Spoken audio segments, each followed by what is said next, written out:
Tėvystė praktiškai. Sveiki, mėly žinių radijo klausytojai. Eteryje laida Tėvystė praktiškai, ją vedu aš Renata Cikanaitė, tėvai ryšiai kūrėja. Ir šiandien pas mus svečiuose yra Indrė Plėštytė-Butienė, vaikų gydytoja, vaikų pneumologė, vaikų klinikų Mama aš sergu įkūrėja. Sveiki, Indrė. Sveiki. Ačiū, kad atvykote. Kaip kalbėjomės prieš tai, aš galvoju, kad jūs iš Klaipėdos, pasirodo ne, jūs jau 2 metai kaip Vilnietė. Bet iš tikrųjų ta visa istorija vaikų klinikų prasidėjo Klaipėdoje, taip? Pačios Mama aš sergu klinikos taip, Klaipėdoje. Kas jūs atvedė prie vaikų sveikatos temos? Kodėl jinai jums svarbi, jautri, kodėl jūs taip stipriai ją rūpinatės?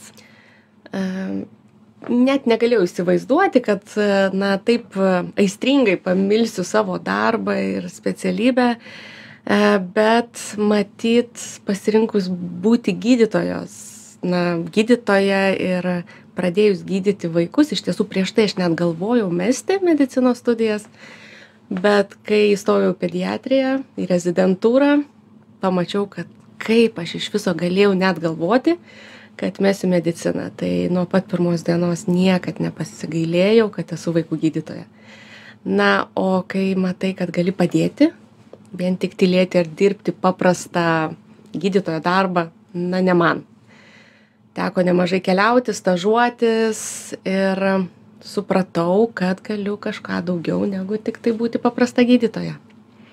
O kas įvyko būtent pediatrijos rezidentūroje? Kas jums atvėrė akis, nes suaugusieji irgi reikia, jiems irgi pagalbos, jie irgi serga, bet kodėl būtent vaikai? Vėlgi, kol mokaisi, praeini įvairius mokymosi ciklus, įvairias specialybės pabandai, pamatai ir negana to, kad patys pediatrai yra šiek tiek kitokie žmonės. Kaip sakom, galima atpažinti tą žmogų, kuris dirba su vaikais, bet kartu ir darbas su vaikais, kai pamatai, kad vaikai nebijo ir pamatai, kad randi bendrą kalbą. Tai supranti, kad toks darbas yra lengvas, tu sakai, tavim pasitiki, matai vaikus ir vaikai greitai sveiksta. Iš tiesų, aš esu tokia, kur man patinka pakankamai matyti rezultatą. Kai suaugę vyresnio amžiaus žmonės serga lėtinėm ligom, gali tik padėti, koreguoti. O vaikai, jie niekad nei apsimetinėja, nei meluoja. Jie, meluoja, bet vaikiškai. Tai pradedi gydyti ir tu matai rezultatą per dieną. Ir didžiausias darbas yra įtikinti tėvus, kad neskubėkim, pasitikėkim pačių vaikų ir viskas bus gerai. O kaip mes taip nuklydome, nežinau, nukeliavome toli, kur pasimetė būtent tas pasitikėjimas vaikais? Mes iš tikrųjų nuo menkiausių, dar vaikas nesusirgęs, mes jau planuojame jo gydymą, dar vaikas nesusirgę, mes jau planuojam, kas bus, jeigu peršals, tai reikės ten vaistų, kažkokių tai priemonių aprengti, nurengti. Mes iš tikrųjų labai nepasitikim kažkaip tą natūralią vaikų savybę, galimybę išsigydyti, užsigrūdinti, būti sveikais. Man atrodo, dabartinės mamos ir tėvai labiau savim nepasitikė, o ne vaikais. Ir kuo labiau savim nepasitikė, tuo labiau bijai ir jauti nerimą.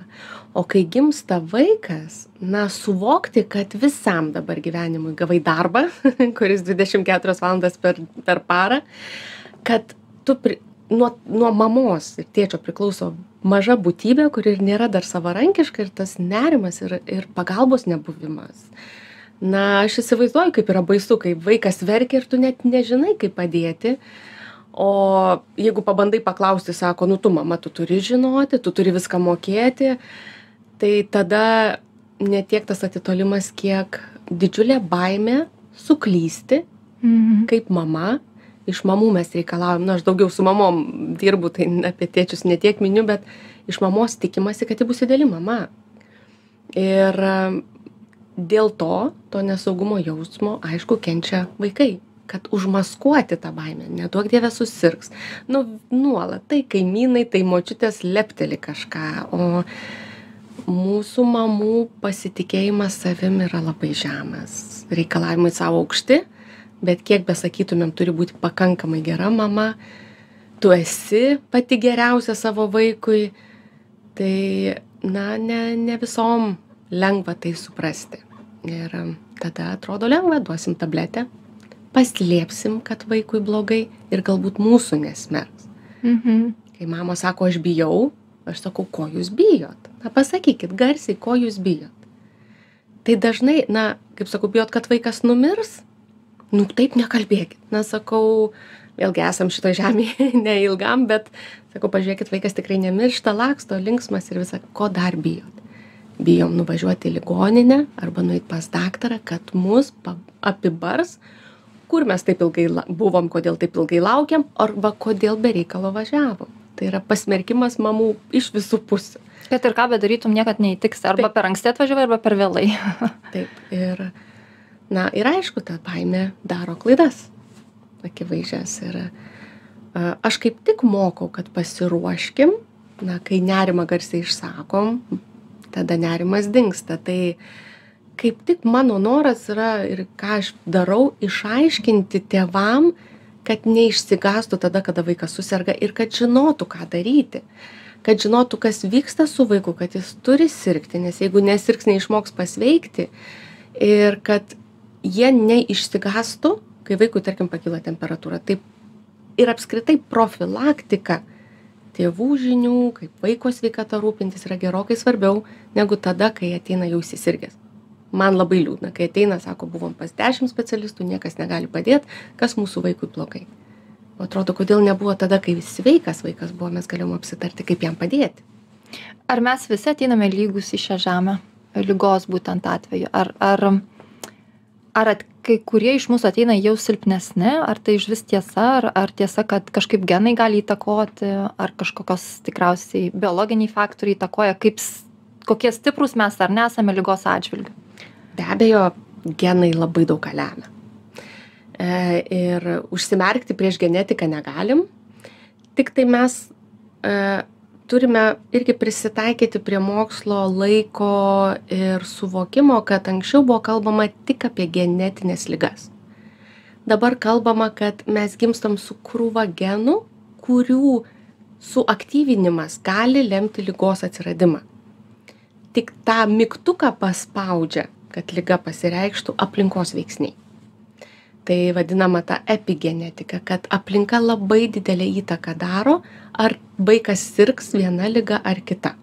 Nekalbu apie tas didelės genetinius tos apsigimimus, kalbu apie tas, iš pažiūros. Kad nėra slogos geno, nėra kosėjimo geno. Ne, to nėra, bet kaip jis sirgs, kaip jo imuninė sistema spręs uždavinius, labai priklauso, sakyčiau, ne tiek nuo genetikos, vėlgi tai susiję, nuo tėvų. Tai čia vis tiek tėvai, tai yra aplinka, iš esmės. Taip. Vaikas gimsta aplinkoje ir formuoja. Kaip visada sakau, vaikas kopijuoja, jis mokosi.